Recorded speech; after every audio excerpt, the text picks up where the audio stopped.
চামড়া হলো বডির সবচেয়ে বড় অর্গান, যা সমস্ত গাকে ঢেকে রাখে। এবং এই চামড়ার ওজন কিন্তু একটা অ্যাডাল্ট একটা পরিপুষ্ট মানুষের চামড়ার ওজন 6 কেজি।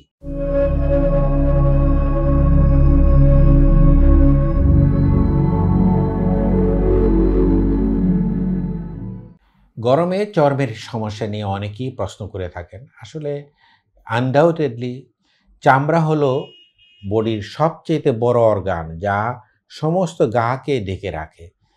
এবং এই চামড়ার ওজন কিন্তু একটা অ্যাডাল্ট একটা পরিপুষ্ট মানুষের চামড়ার ওজন 6 কেজি।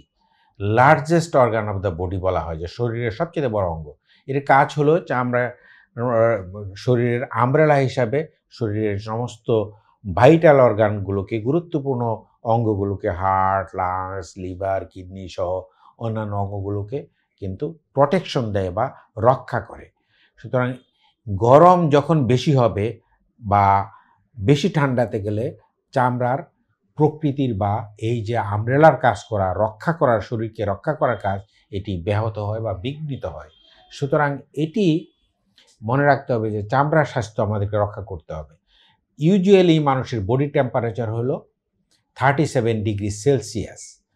এটি এখন এবার আমাদের দেশে গরম হয়েছে 42.8 পর্যন্ত হয়েছে, বা কোথাও কোথাও 43 পর্যন্ত সেলসিয়াস ডিগ্রি হয়েছে, যেটি আসলে শরীরের স্বাভাবিক তাপমাত্রার চেয়ে অনেক বেশি। মনে রাখতে হবে, তাপমাত্রা যদি 45 বা 46 ডিগ্রি সেলসিয়াস হয়, তাহলে বডির ভিতরের টেম্পারেচার কিন্তু 37 রাখতে হবে। একইভাবে যদি কোথাও আমরা অনেকে বরফের জায়গাতে গেলে 4 ডিগ্রি সেলসিয়াস বা 0 ডিগ্রি সেলসিয়াস বা অনেক সময় -10-20 ডিগ্রি সেলসিয়াস পর্যন্ত হয়। আমি একবার মস্কোতে গিয়েছিলাম, এরকম টেম্পারেচার দেখেছি। আমেরিকাতে অনেক সময় টেম্পারেচার এরকম পেয়েছি আমি, যে খুবই কমে যায়।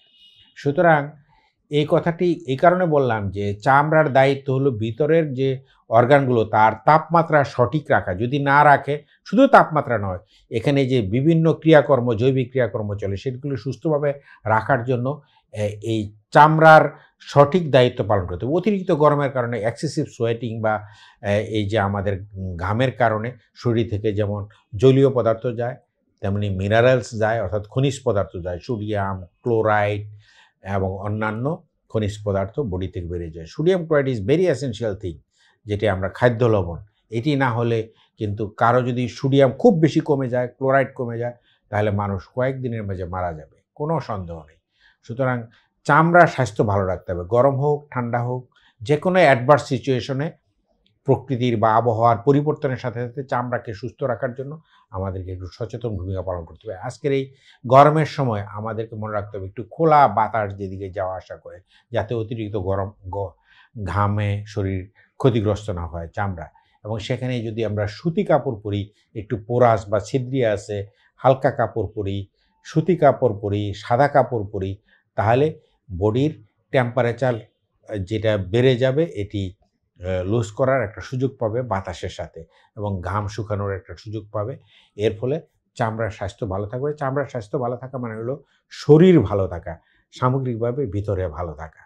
সুতরাং এই যে অতিরিক্ত ঘাম, এই ঘাম গরমের কারণে বডির যে ফ্লুইড বা তরল জলীয় অংশ শেষ হয়ে যায়, সেটির দিকে নজর রাখা, পাশাপাশি খনিজ পদার্থ লুজ হচ্ছে সেটি মনে রাখা। অতিরিক্ত ঘামের কারণে চুলকানি হয়, কিছু কিছু অ্যালার্জিক সাবস্টেন্স বডি থেকে বেরোয়। এই যে অ্যালার্জিক সাবস্টেন্সগুলো চামড়াতে অতিরিক্ত চুলকায়, যার ফলে ইচিং হয়ে সেখানে রক্তক্ষরণ হয়ে সেকেন্ডারি ব্যাকটেরিয়াল ইনফেকশন হয়, যেটি আমাদেরকে যত্ন সহকারে চিকিৎসা করে ভালো থাকতে হবে। আমি বিশ্বাস করি যে চামড়া স্বাস্থ্য যদি ভালো থাকে, তাহলে শরীরের ভিতরের অঙ্গ প্রত্যঙ্গ ভালো থাকবে। গরম যতই হোক, আমরা সুস্থ থাকতে পারি একটু তুলনামূলকভাবে যদি একাধিকবার গোসল করা যায়। বাংলাদেশে পানির কোনো অভাব নেই, কিন্তু ভালো পানি দিয়ে ওয়াশ করতে হবে বডি, যেন কোনো অবস্থায় ময়লা বা জীবাণুযুক্ত পানি আমরা ব্যবহার না করি। জীবাণুমুক্ত বিশুদ্ধ পানি দিয়ে আমাদেরকে গোসল করতে হবে, এবং বেশি বেশি করে পানি খেতে হবে। এখানে শরবত খেতে হবে। শরবতের মাঝে লেবু খুব জরুরি না, লেবুর মাঝে ভিটামিন সি থাকে, অন্যান্য মিনারেলস থাকে। এমনি লেবু তো আমরা খেতেই পারি, সাধারণভাবে কোনো কিছু যদি জোগাড় না করতে পারি। সুতরাং আমাদের সামান্য বাসায় যে লবণ আছে, লবণ এবং পানি মিশ্রণ করে যদি খাই, তাহলে কিন্তু মূল কাজটা হয়ে যাবে। বাড়তি কাজ আমরা লেবুর রস, কমলার রস, মাল্টার রস বা অন্যান্য সাইট্রাস ফুডের রস যদি খাই, তাহলে তো চামড়া ভালো থাকবে, কোনো সন্দেহ নেই। গোসল করার সময় আমরা যদি শ্যাম্পু দিয়ে বা ভালো যে সাবানটা কোনো চামড়ায় কোনো ইরিটেশন তৈরি না করে, সেই সাবান দিয়ে আমরা গোসল করতে পারি। খুব সহজে বাতাস যাওয়া আসা করে, পাস করে ফ্রিকোয়েন্টলি, বদ্ধ করে না থেকে বাতাস যাওয়া আসা করে এরকমটা, এবং খুব এক্সপোজ সানলাইটের নিচে, ডাইরেক্টলি সানলাইটের নিচে থাকলে চামড়া কিন্তু ক্ষতিগ্রস্ত হয়ে যায়। সেখানে চামড়া পুড়ে আল্ট্রাভায়োলেট রেডিয়েশনের মাধ্যমে চামড়াতে স্টেনিং থেকে আরম্ভ করে এটি চামড়ার কিন্তু একসময় ক্যান্সার পর্যন্ত হতে পারে। Squamous cell carcinoma, basal cell carcinoma, Bowen's disease ইত্যাদি কিন্তু রোগ চামড়ায় হতে পারে। সুতরাং আমাদেরকে মনে রাখতে হবে, একটু ছায়াতে থাকা, গাছের নিচে থাকা, ঘরে থাকলে তো ভালো, বা যেখানে আমাদের ট্রান্সপোর্ট বা অন্যান্য সিস্টেম, যেখানে একটু দূরে যেতে হলে যদি ছাতা থাকে, ছাতা ব্যবহার করে, স্কার্ফ ব্যবহার করে যদি আমরা সানলাইট থেকে নিজেদেরকে রক্ষা করতে পারি, তাহলে চামড়া ভালো থাকে। আমি বিশ্বাস করি যে এই চামড়াতে যে রোগগুলো হয় এর মাঝে ঘামাচি একটা খুব পপুলার, মানে জানা, সবাই জানে আর কি, খুব ওয়েল নোন ডিজিজ, যে সব মানুষ জানে ঘামাচি হয়।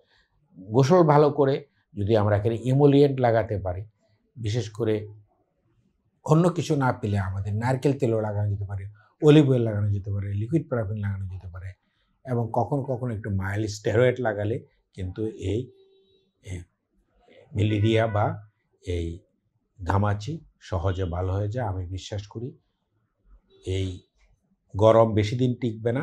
আমরা যদি একটু সচেতন থাকি, তাহলে আমাদের চামড়াকে সুস্থ রাখতে পারি, এবং চামড়া সুস্থ থাকলে আমরা সামগ্রিকভাবে সুস্থ থাকব। কোনো সমস্যা হলে অবশ্যই, বেশি জটিল অবস্থা হলে তো অ অ চিকিৎসকের কাছে যাবেন। আদারওয়াইজ চিকিৎসকের কাছে যাওয়া লাগবে না। নিজের ঘরেই ম্যানেজ করা যায় সব কিছু। নিজেই অনেক কিছু ম্যানেজ করে সুস্থ থাকা যায়। একটু সচেতন হলে আমরা ভালো থাকব। সবাই ভালো থাকেন। ধন্যবাদ।